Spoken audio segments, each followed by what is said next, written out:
Hello everyone. आज मैं फिर आप सबके सामने हाजिर हूँ एक नई कहानी लेकर।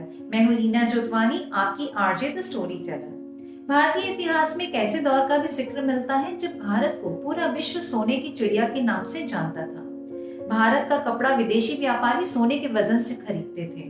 भारत में इतना सोना आ गया था कि तब चलन में सोने के सिक्के थे। लेकिन क्या आप जानते हैं कि भारत को सोने की चिड़िया कहने वाला वो पहला शख्स कौन था? तो चलिए हम आपको आज एक महान राजा के बारे में बताते हैं जिसने न केवल भारत को सोने की चिड़िया का खिताब दिया, बल्कि हमारे देश की संस्कृति को भी गुम होने से बचाया। हम बात कर रहे हैं एक ऐसे सम्राट की जिनकी कई कहानियां मशहूर हैं, जिनकी वजह से हम सारे त्योहार मनाते हैं और जिन्होंने हमें हमारे राम और कृष्ण से मिलवाया। हम बात कर रहे हैं चक्रवर्ती सम्राट विक्रमादित्य के बारे में, जिनके बारे में बहुत कम लोग जानते हैं, जिनके काल को स्वर्णिम काल माना जाता था। तो चलिए देखते हैं कहानी विक्रमादित्य की। सूर्य के समान पराक्रमी राजा विक्रमादित्य को उनके ज्ञान, धर्म, न्याय, वीरता और उदारता के लिए जाना जाता था। वे उज्जैन के राजा गंधर्व सेन के सबसे छोटे पुत्र थे और उनका नाम था विक्रम सेन। माना जाता है कि उनका जन्म 102 ईसा पूर्व के आसपास हुआ था। विक्रम सेन से विक्रमादित्य तक का उनका ये सफर बहुत ही रोमांचक रहा है। विक्रमादित्य का अर्थ सूर्य के समान पराक्रमी है। राजा विक्रमादित्य ने 95 शक राजाओं को पराजित करके भारत को विदेशी राजाओं की दासता से मुक्त किया। उनके पराक्रम को देखकर ही उन्हें महान सम्राट विक्रमादित्य कहा गया और उनके नाम विक्रमादित्य की उपाधि कुल 14 भारतीय राजाओं को दी गई। आज भारत की संस्कृति और नाम केवल चक्रवर्ती सम्राट विक्रमादित्य के कारण अस्तित्व में है। भारतीय इतिहास में एक ऐसा वक्त भी आ गया था जब देश में हिंदू सनातन धर्म विलुप्त होने की कगार पर पहुंच गया था। सम्राट अशोक मौर्य ने बौद्ध धर्म अपना लिया था और बौद्ध बनकर उन्होंने 25 वर्ष बौद्ध धर्म का प्रचार और प्रसार किया। तब भारत में हमारा सनातन धर्म लगभग समाप्ति पर आ गया था। रामायण और महाभारत जैसे हमारे ग्रंथ खो गए थे। महाराज विक्रमादित्य ने ही इनकी खोज करवा कर इनको स्थापित किया। भगवान विष्णु और शिव के मंदिर बनवाए और सनातन धर्म की रक्षा की। राजा विक्रमादित्य की सबसे महत्वपूर्ण देन है हमारा हिंदू कैलेंडर, जिसे हम विक्रम संवत के नाम से जानते हैं। सनातन धर्म में आज जो ज्योतिष गणना होती है, हिंदी संवत, वार, तिथियां, राशि, नक्षत्र, गोचर सब उन्हीं की रचना है। प्राचीन काल में नया संवत चलाने से पहले विजयी राजा को अपने राज्य के सभी लोगों को ऋण मुक्त करना आवश्यक होता था। राजा विक्रमादित्य ने अपने राज्य के सभी नागरिकों का कर्ज चुकाया और उसके बाद चैत्र शुक्ल प्रतिपदा से नया संवत चलाया, जिसे हम विक्रम संवत के नाम से जानते हैं।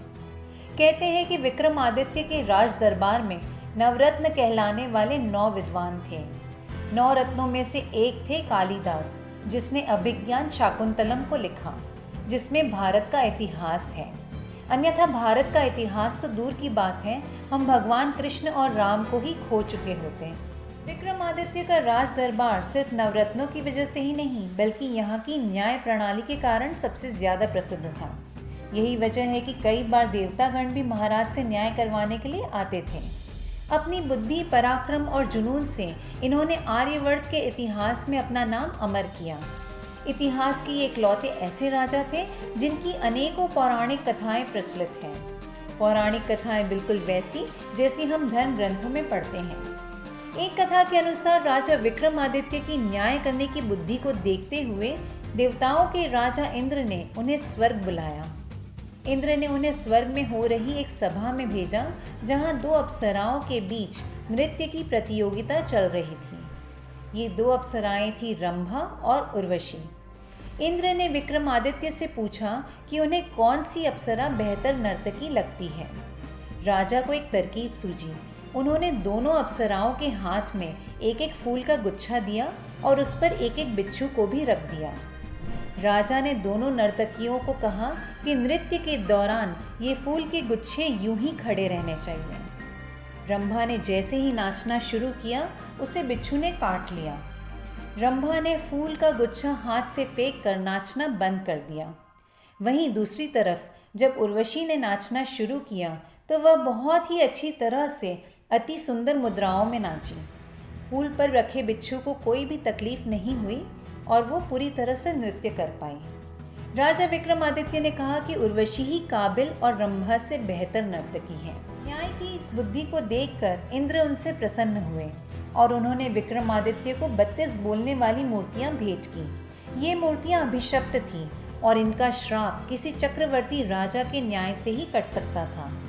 इन प्रतिमाओं की सुंदरता का वर्णन समस्त ब्रह्मांड में विख्यात था। ये 32 मूर्तियां महाराज के सिंहासन की शोभा थी और इसीलिए इस सिंहासन को सिंहासन बत्तीसी के नाम से भी जाना जाता है। जी हाँ, ये वही सिंहासन बत्तीसी है जो राजा भोज को मिलने के बाद उन्हें अलग अलग कहानियाँ सुनाकर सवाल करती है और राजा भोज को सिंहासन पर बैठने से रोकती है। ये वही सिंहासन बत्तीसी है जिसकी कहानियाँ हम सब ने बचपन में पढ़ी हैं। इनके पराक्रम की सैकड़ों कहानियाँ हैं जिसे सुनकर मुश्किल समय में लोगों को हौसला मिलता है। सिंहासन बत्तीसी के अलावा बेताल पच्चीसी की कहानियाँ भी बहुत लोकप्रिय हैं।